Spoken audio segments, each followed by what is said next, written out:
Good morning. I'm going to be going to the Stephen Foster State Park, and they've got a cultural center there. And I don't know if it's cultural center, that might not be the right word, but anyway, they've got a whole lot of information on Stephen Foster, who was one of the first American songwriters, Dan Emmett being his contemporary and one of the other first. And they wrote songs that we all knew as kids, and of course didn't know any of the history of it, which wasn't really important at the time. They wrote around 1850, 1860, close to the Civil War, and they were really very popular then too. What's interesting to me is I'm on my way to Quartzsite, Arizona, and that's going to take me about the rate I'm traveling, about 6 days or so, maybe longer. And my plan was to take a couple of days out on the road and stop at free locations like casinos and city parks and Walmarts if I have to. And then in between, take a paid park where I have hookups. I can flush my tank, so on and so forth, take a shower.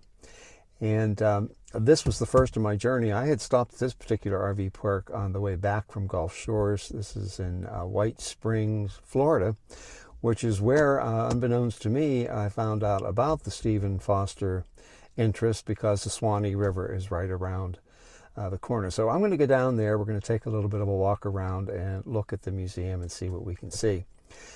What's interesting is there's no real evidence that Stephen Foster ever visited Florida or the Suwannee River. Being or living in Pittsburgh for about 25 years in my earlier adult life, there I knew he's actually from Lawrenceville, which for all intents and purposes is a suburb of Pittsburgh. And the University of Pittsburgh has quite a museum and a lot of information about Stephen Foster. So my interest in him has gone back some time. And just as I guess as an aside, which no one will be interested in, worldwide there was a lot of interest at that particular time in people who were writing songs. And I guess if I think back on it, it makes a whole lot of sense because the upper middle class and certainly the upper class who had free time, the way they entertained themselves was not video games and television series. What they did is there was usually somebody or several, sometimes the women in the family would learn to play the piano, and they would sing around and they would listen to musicianship of some type, piano, guitar, whatever you were, banjo, and sing sometimes. So it's an interesting cultural thing of the mid-1800s, and because I'm here, I thought I'll take an extra day and I'm going to spend some time going over there. So enough said, bored you all to death. So let's go over and see what we can see and what the environments are like. So I'm really looking forward to it. Come along for the ride.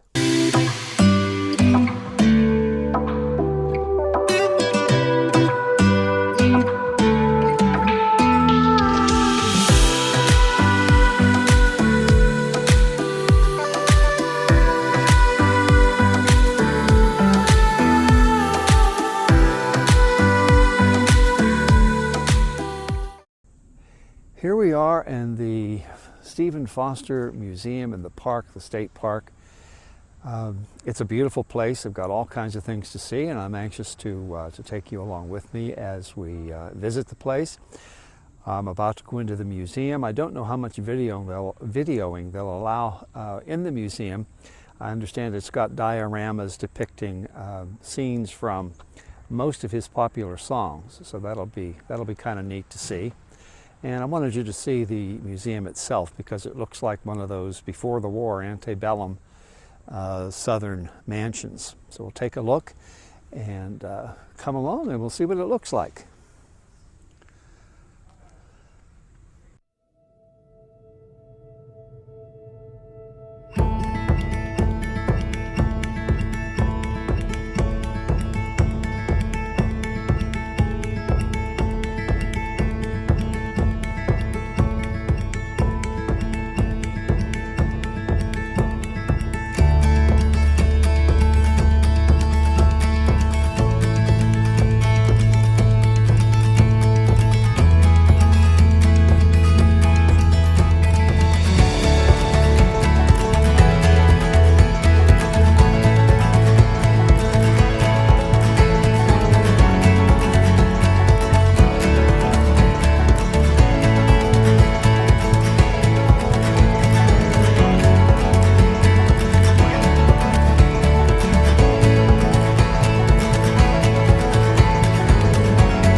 haven't done too much talking as I walked through the museum. It's been a phenomenal experience. I was able to talk to a ranger who was a real source of information on Stephen Foster and the whole American minstrel movement. And there she is right now. Say hi. Hello. She made the tour all that much better because with the information she was able to give about Stephen Foster, Pittsburgh, Cincinnati, the wharf, and just the whole 9 yards, and the genesis, the beginning of the American minstrel movement, as I had mentioned before. I don't know how well some of these dioramas are going to come out, but it is worth a visit to see, and there's a lot more of the park to see as well, so I'm anxious to do that. Also of note, I'm going to go back and take a look at this for you. There is a piano over here, a Steinway, with a Janko keyboard. With all my years of experience with piano, I've never heard of it, but it's been donated here, and I'll give you a shot.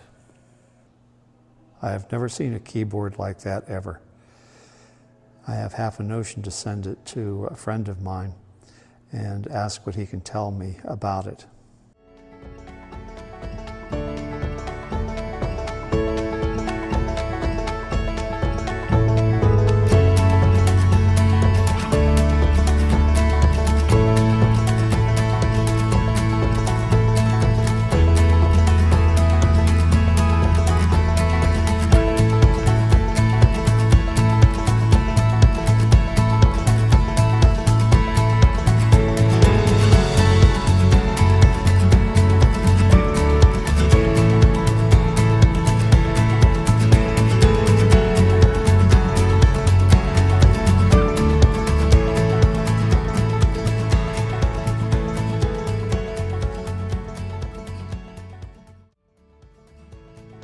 This is the Carillon Tower at the Stephen Foster Memorial Park. They play the Carillon from, well, I guess every couple of hours. It's almost 1:30, so the next time it will be available, or will be playing, is at 2 o'clock. So I hope to be around to see that. I understand or hear that.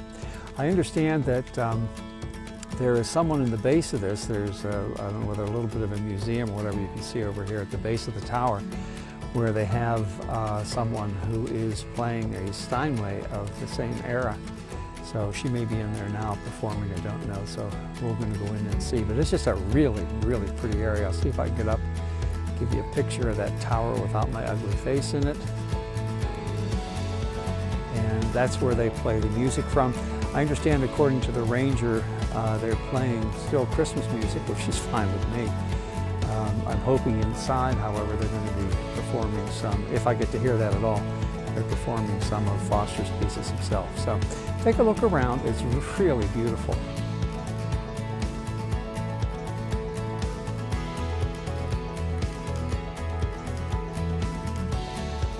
Here is a Steinway grand piano in the hall of Carillon Tower, the hall of the Carillon Tower. According to the little note that was on top, the only reason I'm taking a picture of the lighting is terrible, so I don't know how this will come through, was that this is a special walnut and cabinetry, and it was once owned by Andrew Carnegie. And one of his distant relatives, I guess, donated it to the memorial here. 1902 grand piano built of Circassian walnut and was presented to the Stephen Foster Center by Mrs. Robert W. Roberts, St. Petersburg, Florida in 1950. So, interesting. At least I hope it is.